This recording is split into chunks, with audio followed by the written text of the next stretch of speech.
حدیث رسول لایا ہوں، میں مدینے کے پھول لایا ہوں، میں حدیث رسول لایا ہوں، میں حدیث رسول لایا ہوں۔ الحمدللہ رب العالمین والصلاة والسلام علی سید الانبیاء والمرسلین، اما بعد فاعوذ باللہ من الشیطان الرجیم، بسم اللہ الرحمن الرحیم۔ الصلاة والسلام علیک یا رسول اللہ وعلی آلک واصحابک یا حبیب اللہ، الصلاة والسلام علیک یا نبی اللہ وعلی آلک واصحابک یا نور اللہ۔ مدنی چینل کے ناظرین، الحمدللہ سلسلہ رسول اللہ صلی اللہ تعالیٰ علیہ وسلم کی 40 احادیث میں حاضر ہیں۔ اس سلسلے میں ہم اب تک 4 حدیثیں نبی رحمت شفیع امت صلی اللہ تعالیٰ علیہ وآلہ وسلم کی سن چکے ہیں، اور آج 40 نبوی سے 5ویں حدیث مبارکہ انشاءاللہ تبارک و تعالیٰ سننے کی سعادت حاصل کریں گے۔ امام نووی رحمۃ اللہ تعالیٰ فرماتے ہیں: الحدیث الخامس عن ام المؤمنین ام عبد اللہ عائشہ رضی اللہ تعالی عنہ قالت قال رسول اللہ صلی اللہ تعالی علیہ وسلم من احدث فی امرنا هذا ما ليس منه فهو رد، رواہ البخاری ومسلم، وفی روایت لمسلم من عمل عملا ليس علیہ امرنا فهو رد۔ یعنی ام المؤمنین ام عبداللہ حضرت سیدتنا عائشہ صدیقہ رضی اللہ تعالی عنہا سے مروی ہے، آپ فرماتی ہیں کہ رسول اللہ صلی اللہ تعالی علیہ وآلہ وسلم نے ارشاد فرمایا: جس نے ہمارے اس دین میں ایسا کام ایجاد کیا کہ جو اس دین سے نہیں ہے تو وہ کام مردود ہے۔ اس حدیث کو امام بخاری اور امام مسلم نے روایت کیا، اور امام مسلم کی ایک روایت کے الفاظ یہ ہیں کہ جس نے کوئی ایسا عمل کیا جس پر ہمارا دین نہیں تو وہ عمل مردود ہے۔ یہ حدیث مبارکہ دین کے بنیادی اصولوں میں سے ایک اصول ہے جو ہمیں اس بات کی رہنمائی دیتی ہے کہ دین نبی کریم صلی اللہ تعالیٰ علیہ وآلہ وسلم کی لائی ہوئی شریعت کی اتباع کرنا ہے، نبی رحمت شفیع امت صلی اللہ تعالیٰ علیہ وآلہ وسلم کے پیچھے چلنے کا نام دین ہے۔ یعنی حضور علیہ السلام کی اتباع، آپ علیہ السلام کی پیروی کرنا، آپ علیہ السلام کے طریقہ کار پر عمل کرنا، یہ اس حدیث کا بنیادی سبق ہے۔ یہ حدیث انتہائی اہمیت کی حامل ہے، اور عرصہ دراز سے علماء نے خاص طور پر اس حدیث مبارکہ اور اس سے ملتی جلتی معنی کی جو احادیث ہیں ان پر مستقلاً کتابیں لکھی ہیں۔ یعنی یہ حدیث مبارکہ بدعت کے حوالے سے مشہور حدیث پاک ہے۔ بدعت کیا ہے، اس حوالے سے بھی انشاءاللہ تبارک و تعالی آپ کی بارگاہ میں کچھ علماء اہل سنت کی، یعنی قدیم سے جو علماء اہل سنت باتیں لکھتے ہوئے آ رہے ہیں، اس ضمن میں ان کی کتابوں ہی کے حوالے سے انشاءاللہ تبارک و تعالی آپ کی بارگاہ میں کچھ علمی باتیں گوش گزار کرنے کی کوشش کروں گا۔ اولاً سیدتنا عائشہ صدیقہ رضی اللہ تعالی عنہا کے حوالے سے کچھ باتیں عرض کروں کہ آپ رضی اللہ تعالی عنہا اس حدیث پاک کی راویہ ہیں، اور کائنات میں اللہ تبارک و تعالی نے جن خواتین کو، جن عورتوں کو سب سے افضل بنایا، ان میں نمایاں نام حضرت سیدتنا عائشہ صدیقہ رضی اللہ تعالی عنہا کا ہے۔ اسلام میں اللہ تبارک و تعالی نے 3 خواتین کو سب سے زیادہ عزت اور احترام اور مقام اور مرتبہ عطا فرمایا۔ ویسے بہت ساری خواتین ہیں، امہات المومنین جتنی ہیں، نبی کریم صلی اللہ تعالی علیہ وسلم کی شہزادیاں جتنی ہیں، وہ تمام کی تمام قابل احترام اور اللہ تبارک و تعالیٰ کی بارگاہ میں انتہائی بلند مقام اور مرتبہ رکھنے والی ہیں، لیکن 3 ہستیاں جن میں ایک نبی کریم صلی اللہ تعالیٰ علیہ وآلہ وسلم کی لاڈلی شہزادی حضرت خاتون جنت سیدۃ النساء فاطمۃ الزہرا رضی اللہ تعالیٰ عنہا ہیں، دوسری حضرت سیدتنا خدیجۃ الکبریٰ رضی اللہ تعالیٰ عنہا ہیں، اور تیسری حضرت سیدتنا عائشہ صدیقہ طیبہ طاہرہ رضی اللہ تعالیٰ عنہا کی ذات ہے۔ یہ 3 ہستیاں وہ ہیں کہ جن کو خواتین میں سب سے زیادہ عزت، احترام اور مقام اور مرتبہ اللہ تبارک و تعالیٰ کی بارگاہ میں حاصل ہوا۔ حضرت سیدتنا عائشہ صدیقہ رضی اللہ تعالیٰ عنہا کے فضائل میں سے یہ ہے کہ نبی کریم صلی اللہ تعالیٰ علیہ وآلہ وسلم کی ازواج مطہرات میں سے خاص طور پر آپ کے نکاح کے حوالے سے اللہ تبارک و تعالیٰ کی بارگاہ سے آپ کو حکم آیا، آپ رضی اللہ تعالی عنہا سے نکاح حضور علیہ الصلوۃ والسلام کا ہوا تو آپ رضی اللہ تعالی عنہا کو آپ کی دنیا میں بھی اہلیہ قرار دیا گیا اور آخرت میں بھی نبی کریم صلی اللہ تعالی علیہ وسلم کی اہلیہ قرار دیا گیا. آپ علیہ الصلوۃ والسلام کی زوجہ محترمہ ہوں گی. اور بھی ازواج مطہرات نبی کریم صلی اللہ تعالی علیہ وسلم کی جنت میں آپ کی ازواج میں سے ہی ہوں گی، لیکن خصوصی طور پر حضرت سیدہ عائشہ صدیقہ رضی اللہ تعالی عنہا کا خاص طور پر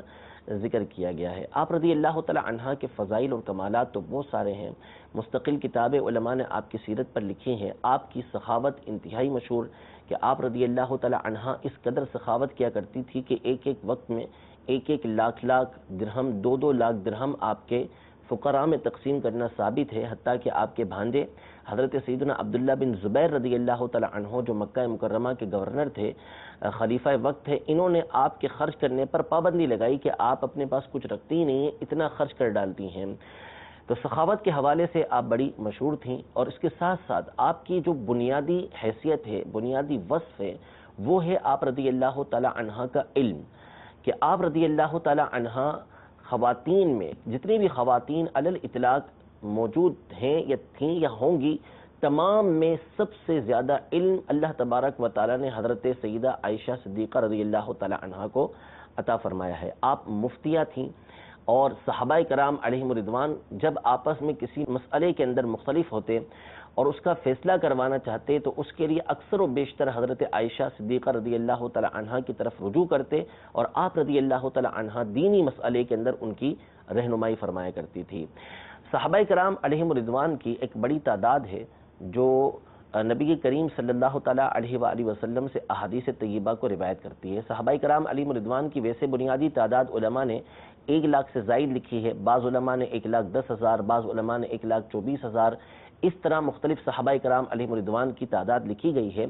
لیکن یہ وہ صحابہ کرام علیہ رضوان تھے کہ جو نبی کریم صلی اللہ تعالیٰ علیہ وسلم کی بارگاہ میں حاضر ہوئے، آپ کے دست اقدس پر اسلام قبول کیا، آپ کی زیارت کی، حجۃ الوداع کے موقع پر جمع ہوئے. کسی کو ایک مرتبہ آپ علیہ الصلوۃ والسلام کی زیارت نصیب ہوئی تو کسی کو چند ایک مرتبہ زیارت نصیب ہوئی.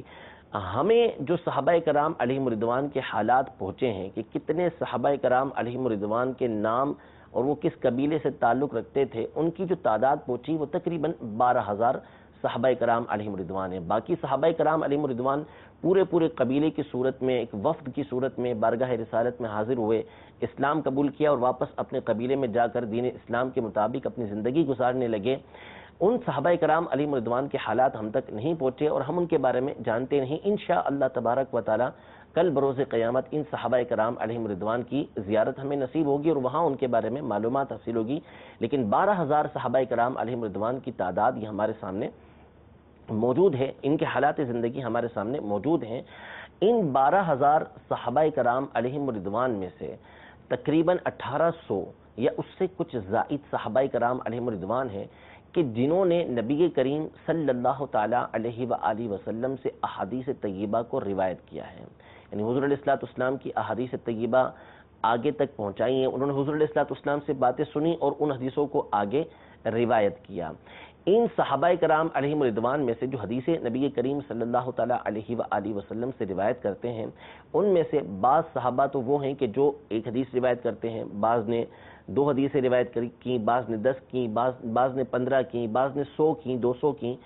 تقریباً 7 صحابہ کرام علیہ رضوان وہ ہیں کہ جنہوں نے نبی کریم صلی اللہ تعالیٰ علیہ وآلہ وسلم سے 1,000 سے زیادہ احادیث طیبہ سن کر آگے روایت کی. سنی 1,000 سے زیادہ بہت صحابہ کرام علیہ رضوان نے، لیکن آگے روایت کرنے والے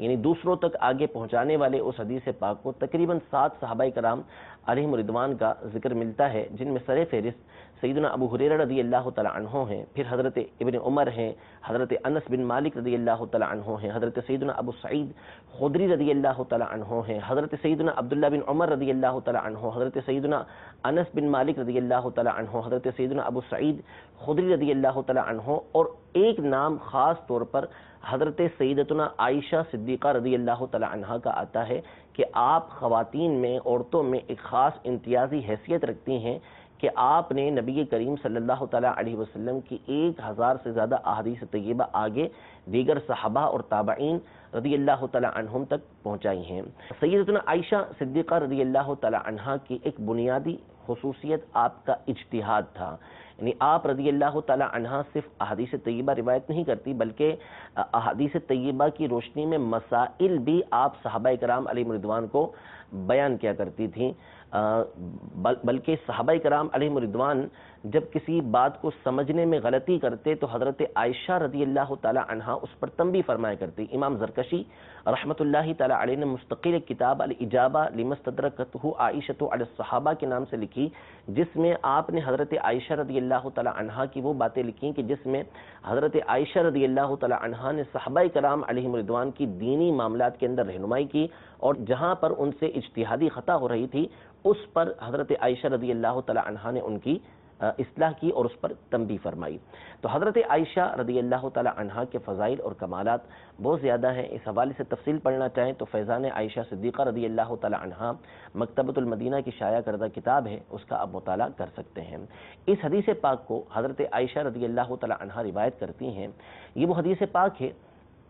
کہ جس پر علماء نے مستقل کتابیں لکھی ہیں. ابن الوضاح رحمۃ اللہ تعالی علیہ پہلے عالم ہیں کہ جن کی کتاب اس حوالے سے مشہور ہے. آپ نے البدع والنہی عنہا کے نام سے ایک کتاب لکھی کہ جس میں آپ نے بدعت کی انتہائی تفصیل کے ساتھ وضاحت کی اور بتایا کہ کون سی بدعت مذموم ہوتی ہے، کون سی بدعت محمود ہوتی ہے، بدعت کے قواعد کیا ہیں، کون سی بدعت وہ ہوتی ہے کہ جس پر عمل کرنا درست ہوتا ہے اور کون سی بدعت ہوتی ہے کہ جس پر عمل کرنا درست نہیں ہوتا. اس بات کو واضح کیا. امام شاطبی رحمۃ اللہ تعالی علیہ نے الاعتصام کے نام سے کتاب لکھی. امام ابو شامہ المقدسی رحمۃ اللہ تعالی علیہ نے الباعث علی انکار البدع والحوادث کے نام سے کتاب لکھی، اور مستقل علماء اس پر کتابیں لکھتے آئے اور لکھتے آ رہے ہیں. کئی کتابیں اس موضوع پر لکھی گئی ہیں. جیسا کہ میں نے عرض کیا کہ یہ دین کے بنیادی اصولوں میں سے ایک اصل ہے، ایک بنیاد ہے. لیکن آج ہر ایک جس کو چاہے اس بارے میں علم ہو یا نہ ہو وہ اس موضوع پر گفتگو کرنا شروع کر دیتا ہے کہ بدعت کیا ہے، اور مختلف چیزوں پر بدعت ہونے کا حکم لگا کے اس کو ناجائز و حرام ہونے کا فتویٰ صادر کر دیتا ہے. حالانکہ دین کے بنیادی اصول پر گفتگو کرنے کے لیے ضروری ہے کہ جس طرح دیگر معاملات کے اندر، دیگر علوم کے اندر، دیگر فنون کے اندر بات وہی کرتے ہیں کہ جن کو اس معاملے کے اندر مہارت حاصل ہو، جو اس فن کے اندر، اس موضوع کے اندر متخصص ہوں، ان کی بات کو ویلیو دی جاتی ہے، ان کی بات کو سنا جاتا ہے. ہر ایک کو اس موضوع پر گفتگو کرنے کی اجازت نہیں دی جاتی. لیکن چونکہ دین ہمارا مظلوم ہے، خصوصاً آج کے دور کے اندر اس میں جو جس طرح چاہے کلام کر دیتا ہے، جو جس طرح چاہے گفتگو کر دیتا ہے. حالانکہ یہ بدعت مذمومہ ہے، ناپسندیدہ بدعت ہے کہ اس طرح کے افراد ایسے موضوع پر گفتگو کریں. میں اس موضوع پر جو علماء نے باتیں لکھی ہیں اس حوالے سے کچھ بنیادی اصول آپ کے سامنے ذکر کرنے کی کوشش کرتا ہوں. توجہ کے ساتھ سماعت فرمائیں گے تو انشاءاللہ تبارک و تعالی بہت ساری باتیں سیکھنے کو ملیں گی. علماء اولاً یہ ارشاد فرماتے ہیں کہ بدعت کی لغوی تعریف، یعنی لغت کے اندر ڈکشنری میں جب آپ بدعت کی تعریف ڈھونڈنے جائیں گے تو آپ کو اس کا معنی ملے گا کل امر مستحدثۃ غیر مثال سابق، یعنی ہر وہ کام کہ جو نیا ہو اور ایسا نیا ہو کہ اس کی سابق مثل نہ ملتی ہو، یعنی اس سے پہلے ایسی چیز نہ پائی جاتی ہو. کپڑا ہے، کپڑے سے ایک ایسا ڈیزائن بنایا گیا کہ اس سے پہلے اس کا کوئی ڈیزائن ایسا تھا ہی نہیں. تو اب یہ جو نیا اور جدید ڈیزائن لے کر آئے ہیں، اس ڈیزائن کو عربی کے اندر بدعت کہا جائے گا کہ یہ ایک نئی ایسی چیز ہے کہ اس کی مثل نہیں ملتی. اللہ تبارک و تعالی نے اپنی ایک صفت یہ بیان فرمائی بدیع کے نام سے. قرآن پاک میں فرمایا بدیع السماوات والارض. اللہ تبارک و تعالی آسمانوں اور زمینوں کا بدیع ہے. بدیع کا مطلب پیدا کرنے والا، اور کیسا پیدا کرنے والا کہ اس کی مثل پہلے موجود نہیں. یعنی آسمانوں اور زمینوں کو اللہ تبارک و تعالی نے بنایا تو ایسا نہیں کہ آسمان کی پہلے کوئی مثل موجود تھی کہ اس کو دیکھ کر اللہ تبارک و تعالی نے اس کا ڈیزائن بنایا ہو، یا زمینوں کی پہلے سے کوئی مثال موجود ہو، اس کا کوئی ڈیزائن موجود ہو اور اللہ تبارک و تعالی نے اس کی طرح بنایا ہو. ایسا نہیں، بلکہ اللہ تبارک و تعالی نے زمین و آسمان کو بنایا تو غیر مثال سابق، یعنی اس کی پہلے سے کوئی مثال موجود نہیں تھی، اس انداز میں زمین اور آسمان کو بنایا. تو ہر وہ چیز، ہر وہ کام کہ جس کی سابق میں پہلے کوئی مثال نہ ملتی ہو اور وہ چیز وجود میں آئے تو ایسی چیز کو عربی زبان کے اندر بدعت بولا جاتا ہے، یہ لغت کے اعتبار سے ہے، اور شرعی اعتبار سے شریعت کی روشنی میں بدعت کہتے ہیں ما لیس علیہ دلیل شرعی، یعنی ہر وہ نیا کام کہ جس پر کوئی دلیل شرعی موجود نہ ہو، یعنی دلیل شرعی اس کے اوپر موجود نہیں ہے تو ایسے کام کو شریعت کی روشنی کے اندر بدعت کہا جاتا ہے۔ یہ ہے بدعت کی شرعی تعریف۔ تو لہذا اگر کسی کام کے اوپر دلیل شرعی موجود ہے تو شرعی اعتبار سے وہ بدعت کہلاتی ہی نہیں ہے۔ اب بعض ہمارے افراد جو ہیں وہ یہ چاہتے ہیں، یعنی جن کے ذہنوں کے اندر شیطان وسوسے ڈالتا ہے، یا جن کو دین کا صحیح فہم نہیں ہوتا، وہ دین کو صحیح طریقے سے سمجھ نہیں پائے ہوتے، وہ اس بات کا مطالبہ کرتے ہیں کہ ہر کام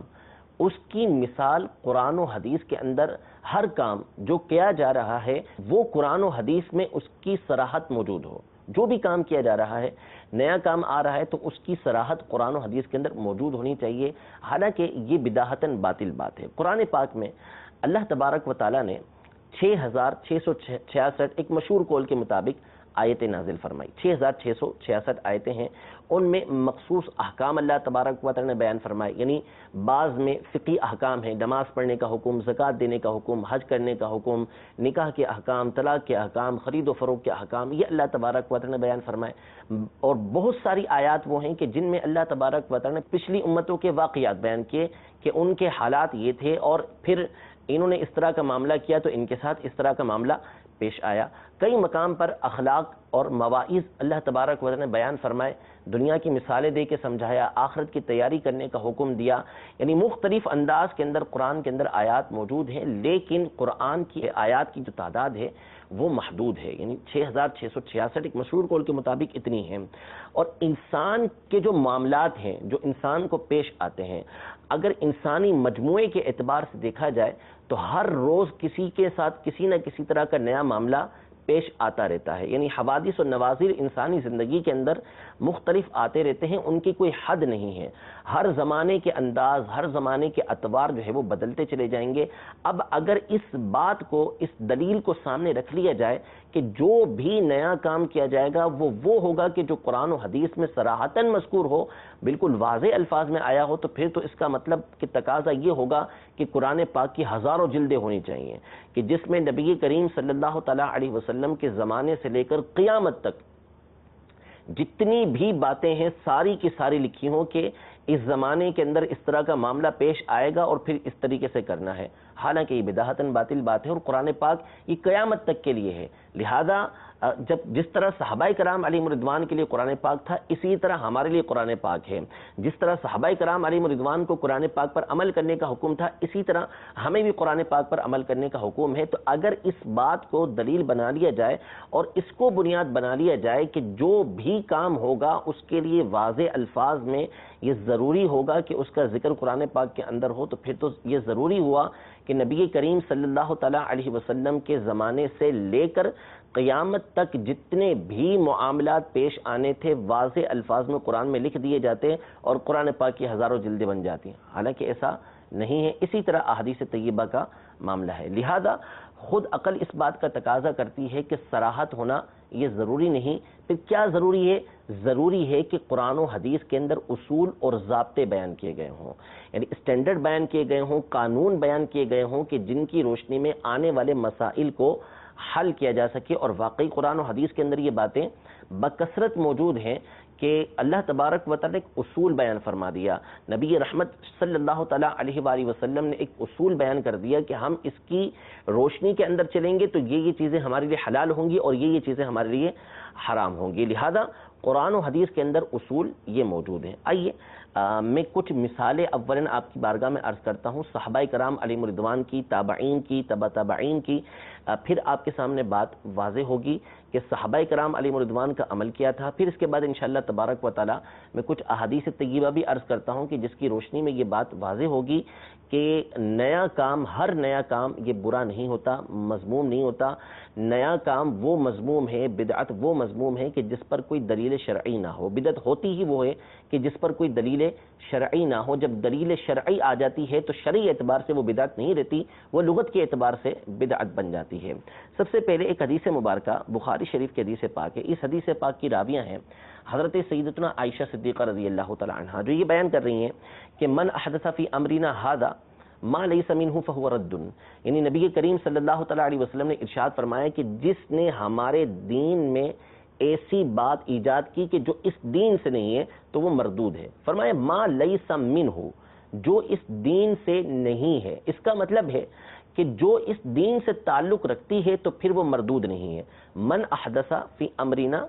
ھذا ما لیس منہ، نبی کریم صلی اللہ تعالی علیہ وسلم کا ایک ایک فرمان، ایک ایک لفظ یہ معنی والا ہوتا ہے. بے معنی اور فضول گفتگو نبی کریم صلی اللہ تعالی علیہ وسلم کے کلام میں نہیں ہوتی. آپ نے فرمایا ما لیس منہ، جو اس دین سے نہیں ہے. لہذا اگر اس دین سے ہے یعنی شریعت کے اصول، شریعت کے ضابطے اس کام کے درست ہونے پر دلالت کرتے ہیں، ہماری رہنمائی کرتے ہیں، تو پھر وہ کام درست ہو جائے گا. اس حدیث کی راویہ حضرت سیدتنا عائشہ صدیقہ رضی اللہ تعالی عنہا فرماتی ہیں، آپ نے چاشت کی نماز کے کثیر فضائل سنے ہوں گے کہ چاشت کی نماز ادا کرنے کے کتنے فضائل ہیں. ام ہانی رضی اللہ تعالی عنہا کی حدیث پاک میں باقاعدہ چاشت کی نماز پڑھنے کے نبی کریم صلی اللہ تعالی علیہ وسلم کا فعل ذکر کیا کہ حضور علیہ الصلوۃ والسلام نے چاشت کی نماز ادا کی. دیگر صحابہ کرام علیہم رضوان کی احادیث طیبہ موجود ہیں. حضرت ابو ہریرہ رضی اللہ عنہ کی حدیث پاک موجود ہے، لیکن حضرت عائشہ صدیقہ رضی اللہ تعالی عنہا تک یہ حدیث پاک نہیں پہنچی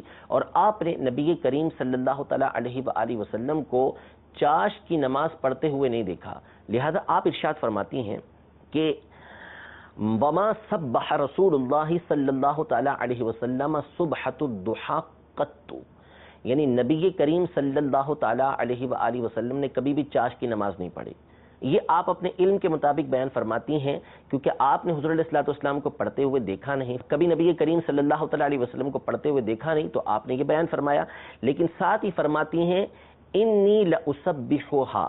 یعنی نبی کریم صلی اللہ تعالی علیہ وآلہ وسلم نے کبھی نہیں پڑھی لیکن میں اس چاشت کی نماز کو ادا کرتی ہوں. حضرت عائشہ رضی اللہ تعالی عنہا کے عمل کو دیکھیں کہ نبی کریم صلی اللہ تعالی علیہ وسلم کے بارے میں فرما رہی ہیں کہ حضور علیہ الصلوۃ والسلام نے کبھی نہیں پڑھی، حالانکہ دیگر صحابہ کرام علیہم رضوان سے پڑھنا ثابت ہے. لیکن آپ اپنا عمل بتاتی ہیں کہ میں نے حضور علیہ الصلوۃ والسلام کو پڑھتے نہیں دیکھا لیکن میں اسے ادا کرتی ہوں. تو کیا بی بی عائشہ رضی اللہ تعالی عنہا نبی کریم صلی اللہ تعالی علیہ وآلہ وسلم کے فعل کی مخالفت کرنے والی ہیں؟ حالانکہ ایسا نہیں ہے. علماء نے باقاعدہ اور صحابہ کرام علیہم رضوان کے چاشت کی نماز کے بدعت ہونے کے اقوال ملتے ہیں. وہ اسی وجہ سے ملتے ہیں کہ نبی کریم صلی اللہ تعالی علیہ وسلم سے پڑھنا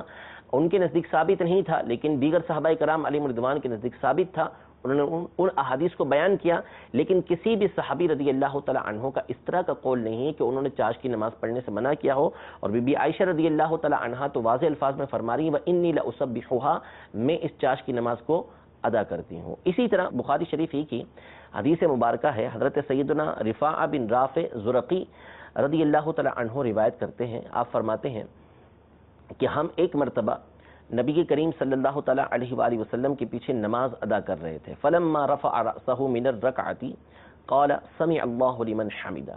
جب نبی کریم صلی اللہ تعالی علیہ وسلم نے رکوع سے سر اٹھایا تو آپ نے فرمایا سمع اللہ لمن حمده. تو پیچھے سے ایک شخص یوں بول اٹھے ربنا ولک الحمد حمدا کثیرا طیبا مبارکا فیہ. یہ آپ نے ان صحابی رضی اللہ تعالی عنہ نے الفاظ کہے، جیسا کہ ہم ربنا ولک الحمد کہتے ہیں، یہ الفاظ کہتے ہیں، یا اللہم ربنا ولک الحمد کہتے ہیں، انہوں نے اتنے سارے الفاظ کہہ دیے. جب نبی کریم صلی اللہ تعالی علیہ وسلم نماز سے فارغ ہوئے تو آپ علیہ الصلوۃ والسلام نے فرمایا من المتکلم، یہ جملہ کہنے والا کون تھا؟ پہلے تو وہ خاموش رہے، پھر جب نبی کریم صلی اللہ علیہ وسلم نے دوبارہ استفسار فرمایا تو انہوں نے کہا کہ انا، میں نے یہ کلمات کہے تھے۔ اب یہ دیکھیے کہ نبی کریم صلی اللہ تعالیٰ علیہ وآلہ وسلم نے یہ الفاظ نہیں کہے، لیکن وہ صحابی رضی اللہ تعالیٰ عنہ انہوں نے اپنے طور پر یہ الفاظ نبی کریم صلی اللہ تعالیٰ علیہ وسلم کے پیچھے کہے۔ نبی کریم صلی اللہ تعالیٰ علیہ وسلم نے ان کے ان الفاظ کی تائید کرتے ہوئے فرمایا کہ رأیت بدعۃ وثلاثین ملکا یبتدرونہا ایہم یکتبھا اول، یعنی میں نے دیکھا کہ 30 سے زیادہ فرشتے تمہارے ان کلمات کو لینے کے لیے آگے بڑھے کہ کون ان میں سے پہلے ان کلمات کو لکھے گا۔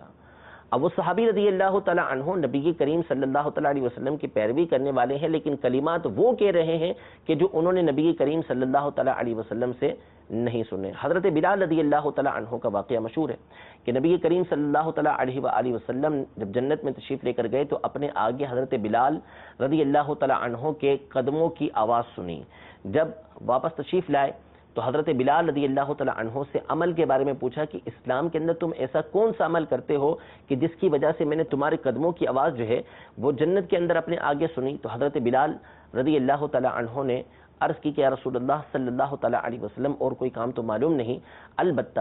جب بھی میں وضو کرتا ہوں تو جتنی اللہ تبارک و تعالیٰ مجھے توفیق دیتا ہے اتنی میں نماز ادا کرتا ہوں۔ تو یہی وہ عمل تھا کہ جس کی بنیاد پر حضرت بلال رضی اللہ تعالیٰ عنہ کو یہ سعادت حاصل ہوئی کہ جنت میں حضور علیہ السلام نے ان کی آواز جو ہے وہ آگے سنی، اب ان کے قدموں کی آواز کو آگے سنا۔ معلوم ہوا کہ حضرت بلال رضی اللہ تعالیٰ عنہ وہ عمل کر رہے تھے کہ جو نبی کریم صلی اللہ تعالیٰ علیہ وسلم سے انہوں نے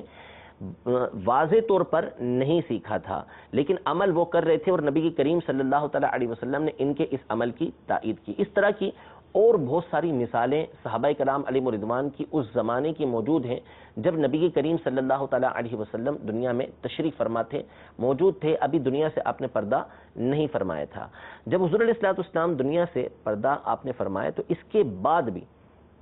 صحابہ کرام علیہم رضوان کے کثیر ایسے واقعات ملتے ہیں کہ جس میں نبی کریم صلی اللہ تعالیٰ علیہ وآلہ وسلم نے وہ کام نہیں کیا، لیکن صحابہ کرام علیہم رضوان نے اس کام کو کیا اور دیگر صحابہ کرام علیہم رضوان نے اس کو برقرار رکھا، جو اس بات کی واضح دلیل ہے کہ وہ چیز درست ہے، کیونکہ وہ شریعت کے اصولوں کے عین مطابق تھی۔ اس میں بنیادی مثال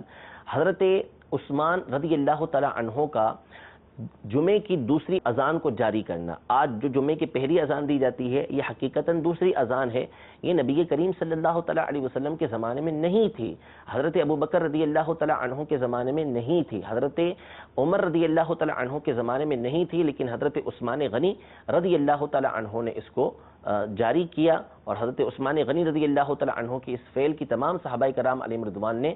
تائید کی۔ تو نبی کریم صلی اللہ علیہ وسلم کے زمانے میں وہ نہیں ہے، لیکن دلیل شرعی اس پر موجود ہے کہ ایسی اذان کا جاری کرنا درست تھا کہ لوگ اپنے کام کاج میں مشغول ہوتے تھے اور انہیں جمعے کی نماز کے بارے میں پتہ نہیں چلتا تھا، تو حضرت عثمان غنی رضی اللہ تعالیٰ عنہ نے بازار میں ایک جگہ مقرر کر دی کہ وہاں پر اذان دے دی جائے تاکہ لوگ جماعت کے لیے حاضر ہو جائیں۔ اسی طرح حضرت عمر رضی اللہ تعالیٰ عنہ کی مشہور مثال ہے کہ تراویح کی جماعت نبی کریم صلی اللہ تعالیٰ علیہ وآلہ وسلم نے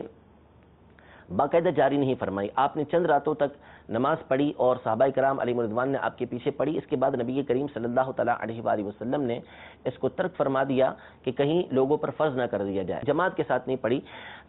لیکن حضرت عمر رضی اللہ تعالیٰ عنہ نے جب دیکھا اپنے زمانے خلافت میں کہ لوگ الگ الگ قاری کے پیچھے نماز ادا کر رہے ہیں، تو آپ نے چاہا کہ تمام کو ایک قاری کے پیچھے جمع کر دیں، لہٰذا آپ نے ابی بن کعب رضی اللہ تعالیٰ عنہ کو امام مقرر کیا اور تمام لوگوں کو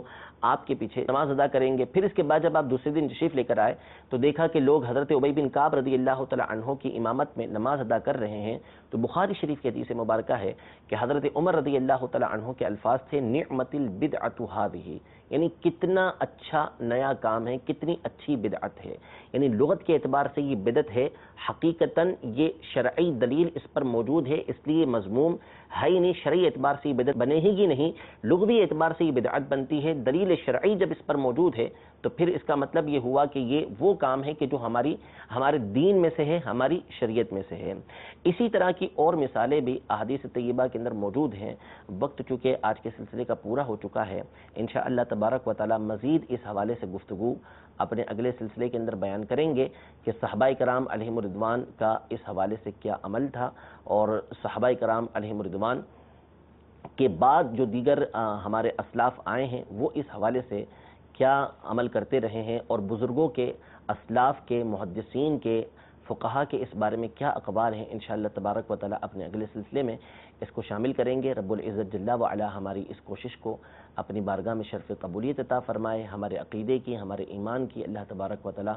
حفاظت فرمائے، آمین بجاہ النبی الامین صلی اللہ تعالی علیہ وآلہ وسلم۔ حدیث رسول لایا ہوں، میں مدینے کے پھول لایا ہوں، میں حدیث رسول لایا ہوں، میں حدیث